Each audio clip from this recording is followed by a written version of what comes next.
Good evening, everyone. So I realized today, as I'm sitting down making a list of everything that I need to do tomorrow, which included going to the post office to mail my project out to the first person in the round robin, that I did not make the video showing you guys what I was actually going to mail due to the hecticness of my kids being sick this week. So I'm making that video now, so I thought that I would quickly show everyone what I'm doing. So for starters, we have a padded envelope. It has my return address on it so that if it gets lost, it can make its way back to me. I choose the kind of plasticky covered type of stuff because it doesn't rip like paper quite as easily.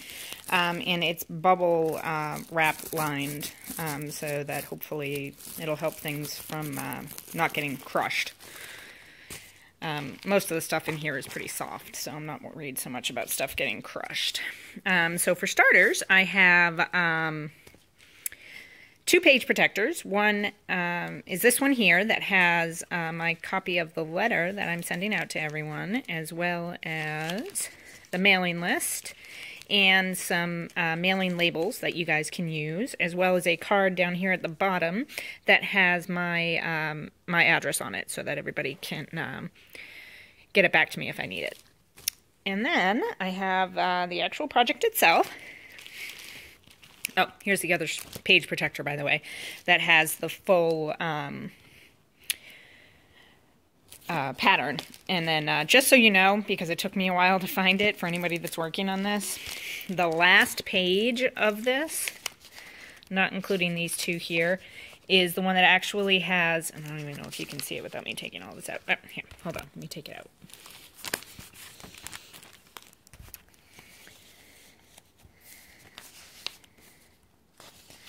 The last page has the color key so that everybody knows what the symbols are and where they go.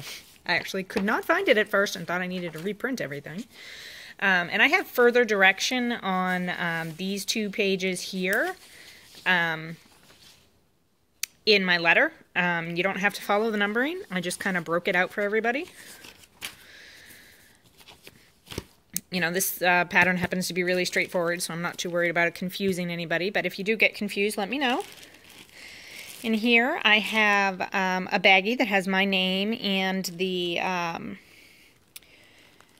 pattern name on it, as well as everything on bobbins with the number for that color written on the bobbin. Please don't put this bag into the bag with the fabric, because I wrote on this in Sharpie, and I'm not sure that it's not going to come off. And so I'd like to keep them separate if we can.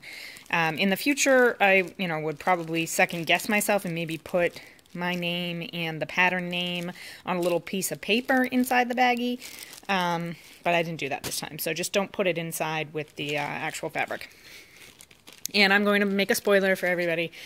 I got a whole bunch of these peppermints, so I hope I have enough in here for everybody to have a few and enjoy something sweet while you're stitching on this for me. And then regarding my project, it's in a separate bag. And I don't grid, because I personally am not a huge fan of it. So what I did was I started doing the border for number 1 on mine, which is actually this portion here. So I did this top corner. So the first person in the round should probably start up here. I counted everything out from the middle, spent a lot of time doing all of that. So that is the appropriate place to start that first one. So that would be my recommendation for the first person in the round, is to start there. And then everyone else can either build off of there or count off of there, however you would like. Just make sure that everything matches the pattern. I'm not changing the pattern at all, so as long as I get it back and it looks like this, I'll be happy. I'm also including a gold-plated needle in the corner here. I'd like it to stay with it if possible. You don't have to use it. I just included it because, things happen. So I will put that back into the bag, and I will put all of this in there with it. And it should be good to go. So, unless there are any questions, that is what I am mailing off in my round robin. And I do have something that I want to show you guys, because I was looking for some of my projects I've done over the last 2 years, because I'm going to Michael's to get some frames so that I can work on finishing them and getting them into frames.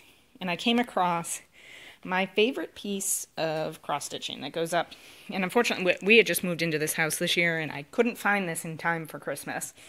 But this was a band sampler that I did in a round robin in 2003. It's a Jess Nan, and it's gorgeous. It's my all-time favorite sampler, and which is why I spent so much money to have it framed. And it was done by some wonderful ladies in the UK, and it's my absolute favorite piece. I didn't stitch it all myself. I did the top part that you see up here, and then the bottom part that you see here. Just because it was so bead intensive, I didn't want to leave that on anyone else, and it would have been impossible to ship it and have the seed beads break or whatever. So it was easier for me to do the top and the bottom. But yeah, this is my favorite piece that I got in a round robin. In addition to coasters and other projects, it's been fun doing round robins for me. So I hope that you guys get to enjoy the same experience that I've had. It's just a lot of fun. So, otherwise, if you guys have any questions, you can let me know. But I'm going to be mailing mine off tomorrow, and I hope to hear from everyone else that everyone else is getting it started. And so I look forward to working on everybody's stuff, and I look forward to getting mine back. So let me know if you have any questions. Thanks.